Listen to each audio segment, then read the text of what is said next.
முந்திரி கொத்து. ஆமாம், எங்கள் ஊர்லெல்லாம் ப்ரெக்னென்ட் ஆகிருக்கவங்கள பார்க்க போகிறவங்க நிறையா ஸ்நாக்ஸ் வாங்கிட்டு போவாங்க. அதில் இதுதான் மெயினான டிஷ்ஷாகவே இருக்கும். 100 500ன்னு அவங்கவுங்க வசதிக்கு தகுந்த மாதிரி கொண்டு போய் கொடுப்பாங்க. முன்னாடி எல்லாம் இந்த முந்திரி கொத்தை 3 5ன்னு சேர்த்து தான் சுட்டு எடுப்பாங்க.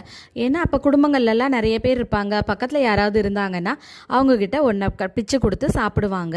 ஆனால் இப்போ எல்லாம் தனித்தனி வீடு, ஒரே ஒரு குழந்தைன்னு ஆயிட்டாங்க. அதனால் நம்மளும் தனித்தனியாக உருண்டையாக போடுறது தானே பெஸ்ட்டுன்னு இப்போல்லாம் தனியாகவே போட்டு எடுத்துடுறது தான். நம்மக்கிட்ட ஃபாஸ்ட் மூவிங் ப்ராடக்டாக இருந்த ஓமக்களி சுக்குக்களியையும் ஓவர்டேக் பண்ணிவிட்டு இவன் தான் இப்போ ஃபாஸ்ட் மூவிங் ப்ராடக்டாக போயிட்டுருக்கான். சரி யாரோ ஒருத்தர் ஃபாஸ்ட் மூவிங்காக இருந்தால் சரிதான். ஓகே, இது எப்படி நான் வீட்டிலே செஞ்சு சாப்பிட்றதுன்னு யோசிக்கிறீங்களா? சட்டுன்னு பார்த்துடலாமா? சிறு பயிர் இருக்குது இல்லையா, அதையும் ஏலக்காயையும் நல்லா வறுத்து எடுத்துக்கோங்க. அதை திரித்து எடுத்துட்டு தேங்காய் எள்ளும் அது கூட வறுத்து போட்டு வெல்லம் இல்லைனா கருப்பட்டியில் பாவு சேர்த்து உருட்டி அரிசி மாவில் ஒரு முக்கி ஆயிலில் போட்டு பொரிச்சு எடுத்திங்கன்னா தலைவன் ரெடி. இப்போ உடனே சாப்பிடணும்னு தோணுதா? அப்போ வாட்ஸ்அப்பில் ஆர்டர் ப்ளேஸ் பண்ணிக்கோங்க. நம்மளோட சேனல் உங்களுக்கு பிடிச்சிருந்துச்சுன்னா லைக் பண்ணுங்கள், ஷேர் பண்ணுங்கள், கமெண்ட் பண்ணுங்கள், மறக்காமல் சப்ஸ்கிரைப் பண்ணிக்கோங்க. தேங்க்ஸ் ஃபார் வாட்சிங்.